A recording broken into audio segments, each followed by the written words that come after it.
안녕하십니까. 염블리의 비밀노트 시간입니다. 이베스트 투자증권 염성환 이사님과 함께합니다. 어서 오십시오. 네, 안녕하세요. FOMC 때문에 힘든 한 주였죠. 네, 너무나 힘들었던 것 같고요. 그러니까 주식시장도 너무나 좀 무기력했던 것 같고, 예. 사실 FOMC를 우리가 어느 정도 예상은 했는데 막상 또 그런 일이 닥치니까 네. 시장은 더 위축이 좀 됐던 것 같아요. 그래서 정말 힘겨운, 좀 잊고 싶은 한 주가 좀 아니었나 하는 좀 그런 생각이 듭니다. 첩첩산중 같은데 또 길을 걷다 보면 좋은 일도 나오지 네. 않겠습니까? 먼저 이번 주 시장을 움직였던 주요 이슈들 한번 정리하고 시작하겠습니다. 역시 FOMC겠죠. 6주 연속 빠졌더라고요, 국내 증시가. 그런가요? 예, 6주간 연속해서 계속 좀 흘러내리고 있고 2,500 넘고 나서 이제 계속 흘러내리는 그런 흐름이 8월 말 잭슨홀 미팅 이후에 계속 안 예, 좋았죠. 계속 안 좋았습니다.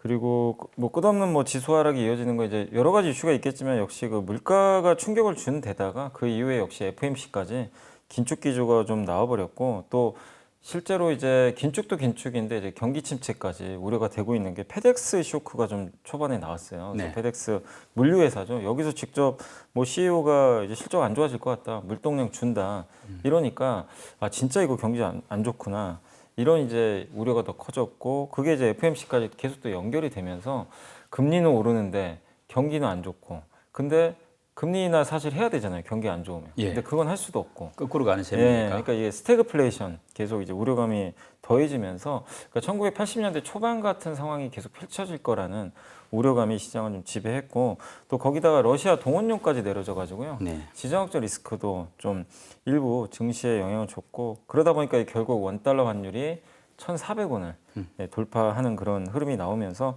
국내 증시는 이번 주 내내 좀 힘겨운 화요일 딱 하루 빼고는 계속 좀 힘들었던 그런 한 주였던 것 같습니다. 예.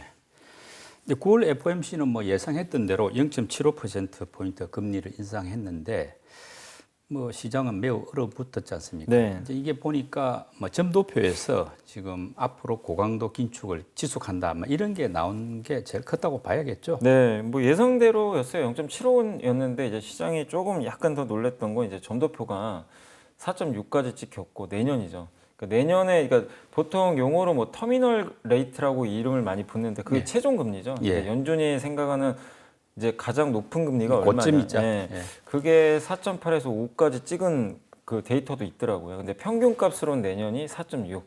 여기로 이제 잡혀 있어서 그렇게 보면은 이제 올해 남은 두 차례에서 75bp, 50bp 한 번 올리고 예. 그러니까 올해 말까지 그냥 세게 올려버리는 거죠.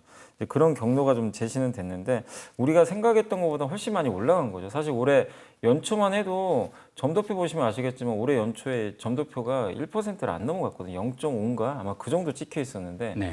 이게 지금 이제 9월달 되면서 4가 넘어가 버렸잖아요. 연말에 4.4까지 네, 나왔죠. 4.4까지 나왔습니다. 예. 그래서 이 점도표에 대한 좀 약간 좀 충격. 물론 그 전에도 미리 어느 정도 선반영이 됐다고 해도 막상 그런 점도표가 나오니까 시장은 좀 놀랬고 아 내년에 금리 인하는 어렵겠구나. 네. 이게 이제 그 기정사실화 되면서 좀 이번 FOMC는 좀 증시에는 조금 부정적으로 영향을 줬던 것 같습니다.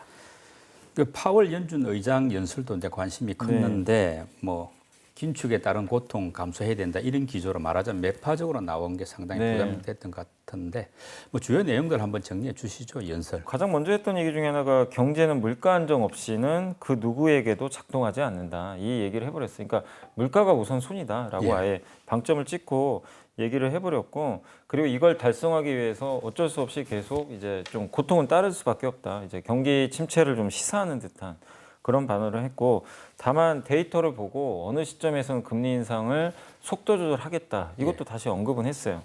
근데 이제 금리 인하 조건을 딱 세 개로 언급을 했습니다. 첫 번째가 추세 이하 성장. 그러니까 너무 성장이 가파르면 금리 인하 할 수가 없고요. 그러니까 추세적으로 이렇게 성장하는 이 경로가 있는데 이 경로 밑으로 내려와야 된다는 거죠. 네. 그게 이제 가장 대표적인 게 이제 고용 시장이죠. 그래서 두 번째로 얘기했던 게 좀 소프트한 노동 시장. 지금도 수요는 많은데 공급이 좀 부족하다고 하더라고요. 고용 시장이. 그래서 실업률이 지금 3.7이거든요. 네. 그러니까 연준이 생각하는 거는 좀 더 높은 실업률이 나와야 된다.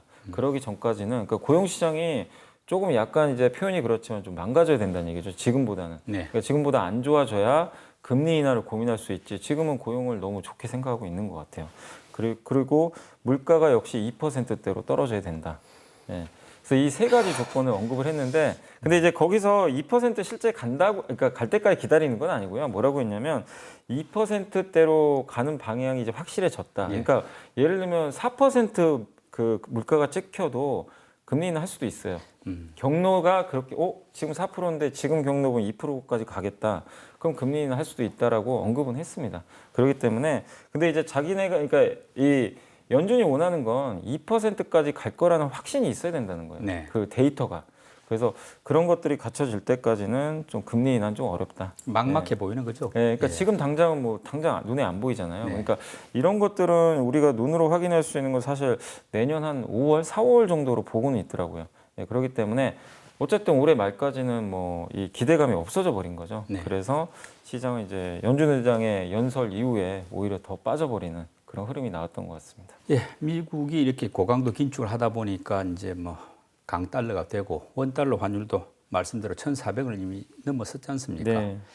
우리 입장에서는 어떤 대책이 뭐 있을까요?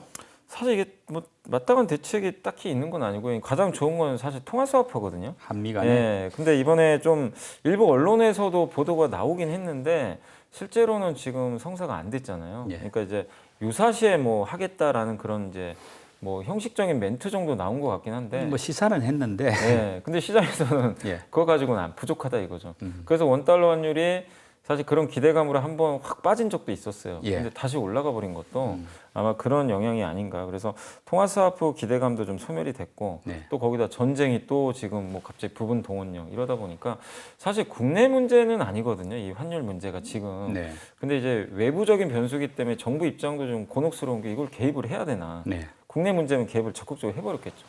그래서 이걸 개입한다고 했는데 또 외부에서 무슨 문제가 생기면 또 튈 거 아니에요. 네. 그러니까 이게 잠깐 막을 수는 있겠지만 미봉책이 되지 않을까. 그래서 정부의 고심도 그런 거 좀 때문인 것 같습니다. 그래서 지금은 쓸 수 있는 카드가 그렇게 많지는 않은데 결국엔 좀 고통스럽지만 아마 빅스텝을 또 밟을 것 같아요. 예. 한국은행에서.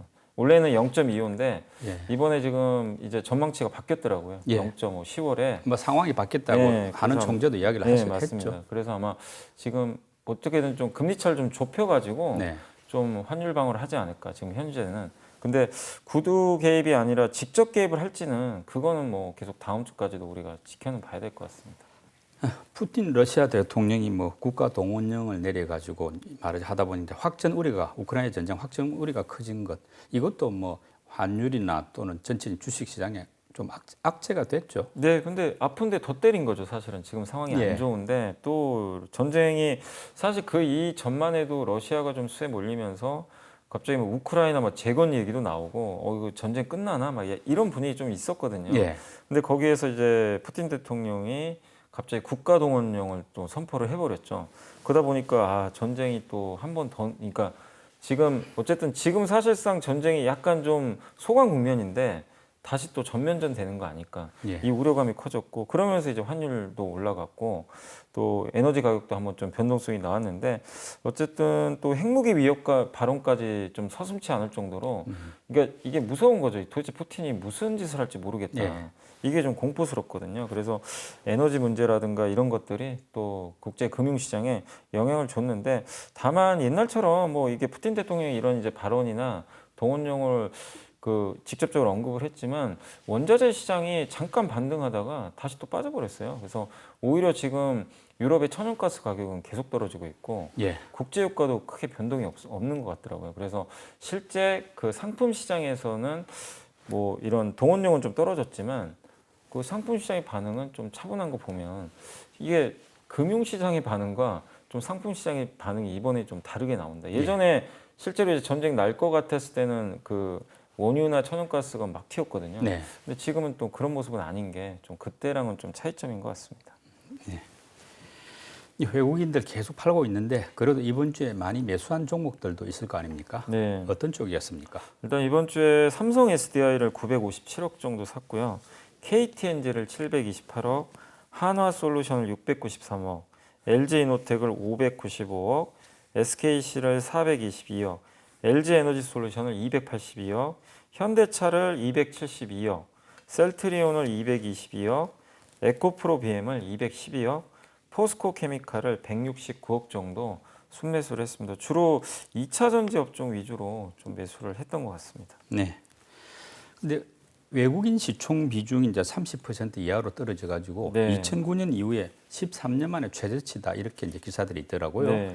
그러면은 지금 분위기 같으면은 외국인이 30%로 이하로 갔는데도 계속 더 팔 것 같은지 뭐 말하자면 많이 비워뒀으니까 새로 담을 수도 있다고 보는지 이사님 생각 어떻습니까? 근데 이게 지금 상황을 보면은 외국인 입장에서는 상황이 또 좋지는 않잖아요. 굉장히 뭐 금리도 오르고 환율은 1,400원을 넘어가고. 근데 외국인들이 매도는 하는데 과거처럼 공격적인 매도는 안 하고 있어요. 그래서 아마 외국인들이 워낙 또 한국 주식을 그동안 2년간 60조를 넘게 팔았잖아요. 예. 그래서 워낙 많이 비워놨기 때문에 매도 강도 자체는 확실히 준 건 맞아요. 네. 근데 그거는 맞는데 살 지금 뭐 이유가 없다고 보는 거죠. 그러니까 상황이 좀 바뀌어야 사는데 환율이 이제 좀 꺾인다는 신호, 아니 물가 이런 것들이 보여야 되는데 아직 아니잖아요. 예. 그러다 보니까 아직 외국인들이 그 7, 8월처럼 매수할 이유가 좀 없다 보니까 좀 매수는 안 하지만 그래도 확실히 매도 규모 자체는 확실히 많이 좀 줄어든 건 좀 사실이라고 봐야 될 것 같습니다. 만약에 이제 상황이 좀 풀려가지고 매수해야 될 요인이 생기면은 네. 그때는 이제 말하자면 60조 이상 비워뒀기 때문에 다시 들어올 수 있는 여력은 좀 네, 있다고 그러니까 봐야 우리가 되겠네요. 봤잖아요. 7, 8월에 네. 물론 환율이 그때 올랐는데도 6조를 샀거든요. 적게 산 게 아니죠, 사실. 그러니까 그때 엄청 비오는 데다가 물가 꺾이지. 그때 이제 샀던 이유는 물가 때문이거든요. 아, 예. 물가 꺾인다. 네. 그 기대로 사실 한국 주식도 많이 샀는데, 그러니까 다시 생각하면 물가 또 피크아웃 얘기가 또 한 번 더 나와주면 언제든지 또 들어올 수 있어요. 너무 많이 비워놨기 때문에. 그래서 그게 10월에 이제 소비자 물가 지수가 예. 발표되잖아요. 아마 네. 9월 소비자 예, 물가. 예, 9월 소비자 물가. 그러니까 그걸 보고 좀 외국인도 한번 또 판단하지 않을까 이렇게 생각은 하고 있습니다. 네. 기관들은 이번 주에 어떤 종목을 많이 매수했습니까? 삼성 SDI를 제일 많이 샀습니다. 704억 샀고요. 네. LG 이노텍을 373억, 에코프로 BM을 345억, 호텔신라를 264억, 신세계를 251억, CS 윈드를 241억, CJ 제일제당을 229억, LG 생활건강을 224억, 하나금융지주를 220억, 오리온을 182억 순매수했습니다. 예, 이번 주에 개인들이 많이 담은 종목도 한번 살펴봐 주시죠. 네, 이번 주에 개인 투자분들은 다시 삼성전자를 제일 많이 샀고요. 네. 5,078억을 좀 매수했고, SK하이닉스를 2,230억, 삼성전기를 676억, LG전자를 640억, LNF를 614억, 카카오를 595억, 삼성전자 우선주를 574억, 크래프톤을 379억, OCI를 362억, 네이버를 341억 순매수를 했습니다. 개인들 매수 종목 10위까지 보면은 삼성전자하고 삼성전자 우선주가 절반이 네, 넘네요. 압도적으로 뭐 삼성전자에 집중돼 있습니다. 예. 하이닉스까지 보면 거의 반도체 네. 위주로 샀다고 봐야 될 것 같습니다. 요즘 개인들 자금 여력이 어떤지 좀 궁금한데 왜냐하면은 뭐 채권 또 뭐랄까 은행 이런 쪽으로 자금이 지금 주식에서 이동하고 있다 이런 이야기 네. 있지 않습니까? 그래서 지금 개인 투자분들은 주식 매수는 꾸준히 하세요. 그러니까 이게 빠질 때마다 이제 그 예탁금에서 돈을 빼서 계속 사고는 계신데 문제는 이제 옛날에는 그렇게 개인 투자분들이 사도 예탁금이 유지되거나 예. 오히려 더 느는 경우도 많았는데 지금 이제 예탁금이 거의 50조까지 내려왔거든요. 그래서 예. 지금 50조가 깨질 지금 상황인데 일단 주식을 팔고 이제 현금화를 한 그 금액들 같은 경우 아마 좀 예금 쪽으로 좀 갈아타시는 분위기들이 좀 나오는 것 같아요. 네. 특히 요즘에 고금리 예금도 많이 나오잖아요. 그렇죠. 특판 예금. 예. 그게 있고 또 시장 분위기 워낙 안 좋으니까 주식에 넣어놔봐야 지금 계속 손실 볼 것 같고 그래서 일단은 좀 단기 특판 예금 쪽으로도 많이 이동이 됐고 특히 요즘에 채권도 엄청나게 많이들 사신다고 하시더라고요. 그 고금리 채권이 워낙 많이 나오니까 그래서 지금 개인 투자분들은 일단 주식 현금화 자금 중에서 뭐 다는 아니지만 일부 자금들을 그 약간 안전자산 쪽으로 일단 이동하는 거는 확실히 좀 지금 데이터로도 네. 나오고 있는 것 같습니다. 그 주식 시장에 자금이 좀 말라가는 상황인데 약간 기대해 볼 만한 게 이제 디폴트 옵션이 이제 시작이 됐고 네. 그게 실제로 이제 한 3, 4개월 텀을 두고 한 10월 정도부터는 요게 좀 영향을 미칠 거다 이런 기대들이 있었는데 네. 그 자금 실제로 약간 뭐 증시의 가뭄의 단비가 될 수 있을까요? 아니, 충분히 저는 될 수 있다고 봅니다. 지금은 왜냐하면 수급 자체가 워낙 이렇게 이제 위축돼 있는 상황이기 때문에 네.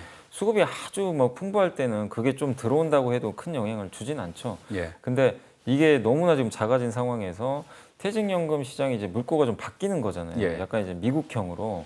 그렇기 때문에 그 방치됐던 자금들, 물론 다 들어오지 않을 수는 있겠지만 일부 자금이 들어와서 또 그 자금들은 좀 장기성 자금들이에요. 예. 이게 단기성 자금들이 아니고 꾸준히 또 적립식으로 들어온 자금들이니까 어느 정도는 효과는 있을 수 있다고 좀 생각을 하는데 방향을 바꾸진 못하겠죠, 당연히. 방향을 바꾸는 거 어쨌든 이걸 끌고 올라가는 외국인이 들어와야 되는 거고 다만 네. 이제 어느 정도의 좀 충격을 좀 완충시켜주는 이런 역할을 할 것 같고 그리고 그런 자금들은 또 주로 대형주 위주로 좀 사거든요. 그래서 지수에 좀 약간의 안전파 역할을 좀 해주진 않을까 이렇게 기대는 하고 있습니다. 네. 이번 주에 오른 업종들도 한번 챙겨봐 주시죠. 네, 이번 주에는 그 전쟁 리스크 영향 때문인 것 같습니다. 사료 업종이 10%로 가장 많이 올랐고요. 네. 또 미디어 업종이 7.2%, 또 조선주가 3.6%, 면세점이 3.2%, 공작기계가 2.8%, 손해보험이 2.6%, 카지노가 2.5%, 또 스마트카가 2.4%, 생명보험이 1.3%, 방산업종이 0.6% 정도 이번 주엔 좀 올랐습니다. 이런 상승 업종 가운데 강세가 조금 더 지속될 수도 있겠다라고 보는 쪽은 어느 쪽입니까? 사실 이번 주에 좀 가장 눈에 띄는 건 사료 업종이었거든요. 네. 그게 이제 러시아 동원령 때문에 올라갔는데 뭐 이쪽은 우리가 뭐 연속적으로 오를지는 좀 알 수는 없으니까 좀 테마성으로 보시는 게 좋겠고 제가 봤을 때는 그동안 좀 보험주 중에서 손보사에 비해서 생보사가 좀 못 갔거든요. 생명보험. 네. 근데 생보험이 이제 이번 주부터 좀 오르기 시작하더라고요. 근데 아무래도 금리 오를 때 또 수혜 기업이니까 생명보험사도 조금 더 분위기 이어질 것 같고 그리고 요새 조선주도 그 VLCC라 그래가지고요. 원유 운반선이 좀 부족한가 봐요. 네. 그래서 이쪽에 대한 수주 기대감이 많이 나오는데 이게 단발성 재료는 아니기 때문에 조선업종도 아마 다음 주도 더 이어질 것 같고 그 마지막으로 면세점도 제가 이제 몇 주 전부터 꾸준히 좀 이렇게 강세 업종으로 소개를 해드렸는데 이번 주도 강했지만 다음 주도 좀 괜찮다고 보는 게 일본이 이제 드디어 빗장을 풀더라고요. 예. 예, 다음 달 11일부터 여행 개별적으로 하는 거 자유화하겠다. 네. 그럼 이제 아무래도 이제 우리나라 또 면세점 수요가 더 늘 수 있으니까 요 섹터들은 다음 주까지도 좀 연결이 되지 않을까라고 예상을 하고 있습니다. 이 미사님이 선정한 이번 주에 보고서를 듣는 차례인데요. 어떤 내용 준비해 오셨습니까? 이번 주에는 그 대신증권의 유정현 정한솔 연구원님이 쓰신 자료고요.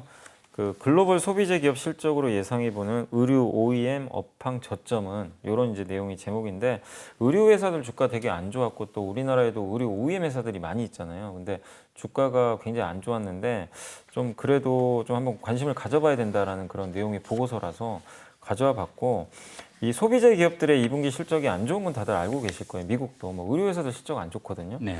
근데 이 중에서 룰루레몬하고 아큐시네트 홀딩스는 오히려 실적 추정치를 올렸대요. 근데 이 기업들의 특징이 있습니다. 의류는 의류인데 기능성 의류예요. 네. 그러니까 룰루레몬은 요가복으로 되게 유명한 브랜드고 아큐시네트는 그 골프 브랜드입니다. 예. 그러니까 이쪽은 일반적인 그 캐주얼 회사랑 좀 다르게 좀 성장을 할 것 같다. 이렇게 가이던스를 제시를 했더라고요. 그래서 지금 대부분의 소비재 기업들이 안 좋은 상황에서도 기능성 의류는 좀 차별화돼 있다. 이렇게 좀 보시면 좋을 것 같고 근데 거기에 관련돼서 우리나라 기업들 중에도 기능성 의류를 OEM 방식으로 만들어주는 업체들이 있잖아요. 그래서 이쪽 회사들은 좀 수혜를 받지 않을까 이렇게 좀 보고 있고 그리고 지금 여전히 미국의 의류 재고가 많지만 내년 상반기 정도 한 1분기 말 정도 되면 의류 재고는 조금씩 좀 줄어들 걸로 예상을 좀 하고 있는 것 같고요. 그리고 밸류에이션 상으로도 지금 굉장히 좀 저평가돼 있다. 이런 내용인데 이게 사실 그 우리나라 의류 OEM 회사들이 저기 뭐 방글라데시나 이런 쪽에 공장들을 많이 갖고 있거든요. 네. 근데 대부분 수출할 때 달러로 수출하거든요.